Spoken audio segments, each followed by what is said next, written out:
संघे शक्ति कलयुगे। कलयुग में जाति रहित एकजुटता में ही शक्ति है। इसलिए कहा गया कि संघे शक्ति कलयुगे।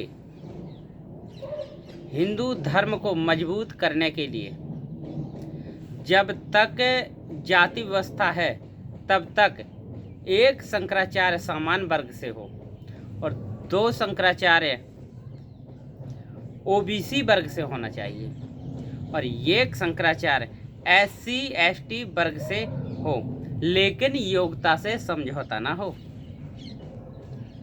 योग्य हो तो ही उसे लिया जाए। जब हम अपने देश को एकजुट कर पाएंगे, मजबूत कर पाएंगे, क्योंकि आज हमारी जो सबसे बड़ी समस्या है और वो है हमारे देश की जाति व्यवस्था।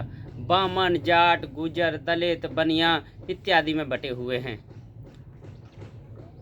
जातियाँ वृक्षों में और जानवरों में होती हैं। कोई भी देख के बता देगा कि ये वृक्ष पीपल का है, बरगद का है, आम का है, कोई भी बता देगा। जानवरों में ले लो, कुत्ता, बिल्ली, घोड़ा, हाथी, कोई भी देख के बता देगा। गाय, भैंस अलग दिखते हैं, लेकिन हम आपस में एक साथ खड़े हो जाएं, एक साथ, कोई बता देगा कि ये सामान्य वर्ग से है, ये बामन है, ये जाट है, गुजर है, दलित है, बनिया है, कोई नहीं बता पाएगा। क्यों? क्योंकि मनुष्य में परमात्मा ने जातियां बना ही दी है। हमें तो विदेशियों ने बांटने के लिए, हमारे ऊपर राज करने के लिए ये काम किया था, जाति व्यवस्था। विदेशी आए, विदेशियों ने हमें बांटा, हम बट गए। लेकिन अब हमें देश को मजबूत करना है, इसलिए जाति रहित एकजुट होना बहुत ज़रूरी है। अब नहीं हम लुटेंगे पिटेंगे। हम हिंदुस्तानी सभी युवाओं से, सभी देशवासियों से मैं एक तो हाथ जोड़ के विनम्र निवेदन करता हूँ, एकजुट हो जाओ, मजबूत हो जाओ। क्योंकि अगर हम नहीं जागे तो वो दिन दूर नहीं जब हमारे ऊपर हमारे बच्चे का कत्ले आम होगा हमारी आंखों के सामने। हम कुछ भी नहीं कर पाएंगे। राजनेताओं के अगर इनको होती ना, अगर देश से प्रेम होता तो राम मंदिर अब बना है, उसमें से इस तरीके से कर दिया होता, किया होता। लेकिन उनके अंदर वो सोच ही नहीं है। सोच होती तो क्या नहीं होता कि हमारे देश में जाति व्यवस्था है, तो हम जाति व्यवस्था के ख़त्म करने के लिए एक शंकराचार्य सामान्य वर्ग से हो, 2 शंकराचार्य ओबीसी वर्ग से हो, एक शंकराचार्य SC ST वर्ग से हो, योग्यता से समझौता ना हो।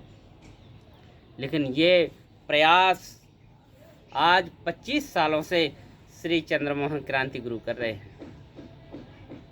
आप उनका बढ़ चढ़ के हिस्सा लो। हिंद मजदूर किसान समिति के राष्ट्रीय अध्यक्ष हैं। आप नेट पे सर्च करना, फेसबुक, यूट्यूब, ट्विटर, इंस्टाग्राम, देखो गुरु महाराज जी को। अरे वो हैं। हमें बड़े भाग्य से अगर उनकी शरण मिल जाए तो बड़े भाग्य हैं। कहावत है, बड़े भाग मानुष तन पावा, सुर नर दुर्लभ सब ग्रंथन गावा। इस मानव शरीर को पाने के लिए बड़े बड़े ऋषि मुनि जो तपस्या कर रहे हैं, देवी देवता सब लगे हुए हैं, लेकिन बड़े भाग्य से मिला है। और पूरे गुरु की इस टाइम शरण मिल जाए, साक्षात पूर्ण गुरु की शरण मिल जाए, श्री रामचंद्र जी की शरण में, हमें राम की हैं, हम राम की संतान हैं। तो जब हम राम की संतान हैं तो फिर कहना क्या। इसीलिए एकजुट हो जाओ। देखना वो जब समय आएगा, वो देश में परिवर्तन होगा। जब वो ऐसा समय आ जाएगा, गजब आ जाएगा, हम सब खुशहाल हो जाएंगे, आनंद में हो जाएंगे, तो देखना। इसी के साथ मेरी जय हिंद, जय मजदूर, जय किसान, जय जय हिंदुस्तान।